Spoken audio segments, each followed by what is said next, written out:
नमस्कार। कभी सोचा है कि घर की दीवारें ये सिर्फ ईंट और सीमेंट का ढांचा भर नहीं होती। असल में इन्हें खूबसूरत और मजबूत बनाती हैं दो बहुत ही जरूरी चीजें, प्लास्टर और पेंट।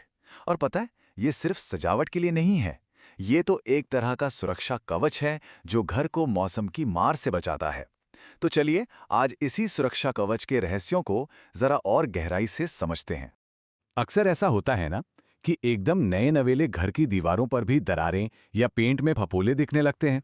ये देखने में तो खराब लगते ही हैं, पर साथ ही ये एक तरह का संकेत भी हो सकते हैं कि इमारत की सेहत कुछ ठीक नहीं है। तो चलिए आज इसी समस्या की जड़ तक पहुंचते हैं और इसका पक्का इलाज जानने की कोशिश करते हैं। तो आज हम क्या क्या देखने वाले हैं? सबसे पहले बात करेंगे घर के सुरक्षा कवच यानी बिल्डिंग फिनिश की। फिर प्लास्टर की कला को समझेंगे। इसके बाद दीवारों पर आने वाली दरारों और फफोलों का समाधान जानेंगे। फिर देखेंगे कि पेंट का सही चुनाव कैसे किया जाए और आखिर में धातु और लकड़ी की सुरक्षा पर भी बात करेंगे।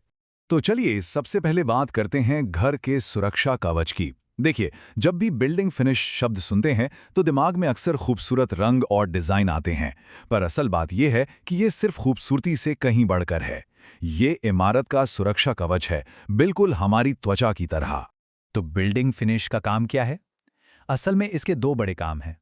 पहला तो है सुरक्षा। ये दीवारों को बारिश, धूप, पाले मतलब हर तरह के मौसम के असर से बचाता है। और दूसरा काम है सजावट। ये इमारत को एक बहुत ही आकर्षक और सुंदर रूप देता है, जिससे उसकी पूरी दिखावट निखर जाती है। तो ये तो हुई फिनिश की बात। अब आते हैं इसके सबसे अहम हिस्से पर, प्लास्टर की कला। देखिए, प्लास्टर किसी भी दीवार की फिनिशिंग का बिल्कुल आधार होता है। एक अच्छा प्लास्टर ही एक अच्छे पेंट जॉब की नींव रखता है। ये बात हमेशा याद रखनी चाहिए। अच्छा, तो प्लास्टरिंग है क्या? अगर बिल्कुल सीधे सरल शब्दों में समझें तो इसका मतलब है दीवार या छत की जो खुरदुरी सतह होती है ना, उस पर सीमेंट या चूने का एक लेप चढ़ाना। और इसका मकसद सिर्फ ईंटों के जोड़ों को छुपाना नहीं है। असल मकसद है एक ऐसी एकदम चिकनी और मजबूत सतह तैयार करना, जिस पर जब पेंट लगे तो वो अपनी पूरी चमक बिखेर सके। तो सवाल यह है कि एक अच्छे प्लास्टर की पहचान क्या होती है? जरा सोचिए, एक ऐसी दीवार जो एकदम मक्खन जैसी चिकनी हो, जिस पर पानी न ठहरे और जिसे धोना आसान हो। एक ऐसी मजबूत परत जो सूखने पर सिकुड़े नहीं, चटके नहीं और दीवार को कसकर पकड़े रहे। और इतना ही नहीं, एक अच्छा प्लास्टर बाहर की गर्मी, शोर और यहाँ तक कि आग से भी कुछ हद तक इंसुलेशन देता है ना कमाल की चीज? तो ये तो हुई अच्छे प्लास्टर की बात, पर अब आते हैं उस समस्या पर जो सबसे आम है, यानी प्लास्टर में दरारें और फफोले। ये आखिर होता क्यों है और इसे ठीक कैसे किया जा सकता है? चलिए इसी पर बात करते हैं। हाँ, तो दीवारों में ये दरारें आती क्यों हैं? ये एक ऐसा सवाल है जो लगभग हर किसी को परेशान करता है कि भाई एकदम नई दीवार पर भी ये दरारें आ कहां से गईं? चलिए इसके पीछे छिपे कुछ सबसे बड़े कारणों को समझते हैं। देखिए, इन दरारों के पीछे कई वजह हो सकती हैं। जैसे हो सकता है कि इमारत के स्ट्रक्चर में ही कोई गड़बड़ हो, या फिर कारीगर ने गीली दीवार पर ही प्लास्टर कर दिया हो। कभी-कभी सतह को ठीक से तैयार नहीं किया जाता, या फिर प्लास्टर बहुत तेजी से सूख जाता है। इससे भी दरारें आ जाती हैं। और हाँ, खराब कारीगरी वो तो एक बहुत बड़ी वजह है ही। अच्छा, दरारों के अलावा एक और आम समस्या है प्लास्टर में सूजन या फफोले बनना। इसे ब्लिस्टरिंग भी कहते हैं। इसमें होता क्या है कि प्लास्टर छोटी छोटी जगहों से ना फूल जाता है, जैसे कोई बुलबुला बन गया हो। और जानते हैं इसका सबसे बड़ा कारण क्या है? वो है प्लास्टर में मौजूद अधभुजा चूना।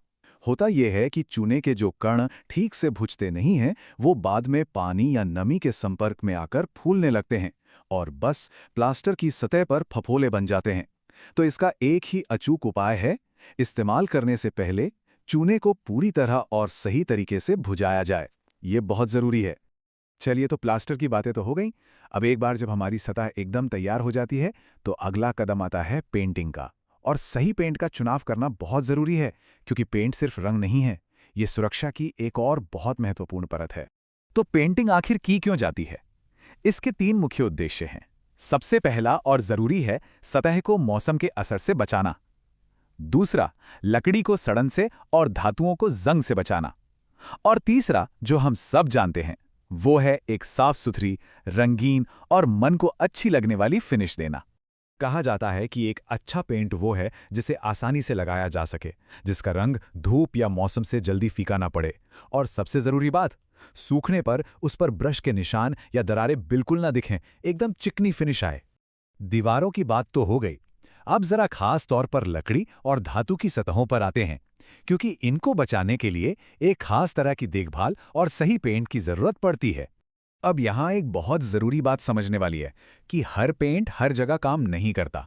जैसे वाइट लेड बेस वाला जो पेंट होता है वो लकड़ी के काम के लिए तो बहुत बढ़िया है, पर वही पेंट अगर लोहे की किसी चीज़ पर लगा दिया जाए तो समझिए कि जंग को दावत दे दी गई, क्योंकि वो जंग को बिल्कुल नहीं रोकता। तो फिर धातु के लिए क्या इस्तेमाल करें? इसके लिए खास तरह के पेंट आते हैं, जैसे एल्यूमिनियम पेंट है जो जंग से बचाता है, वाटरप्रूफ है और गर्मी भी सह लेता है, तो ये लोहा और स्टील के लिए अच्छा है। फिर आता है एंटी कोरोसिव पेंट।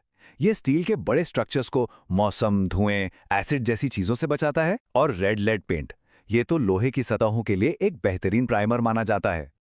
और अब एक एक्सपर्ट टिप लकड़ी के काम के लिए। अक्सर देखा होगा कि लकड़ी में कुछ गहरी गांठें होती हैं।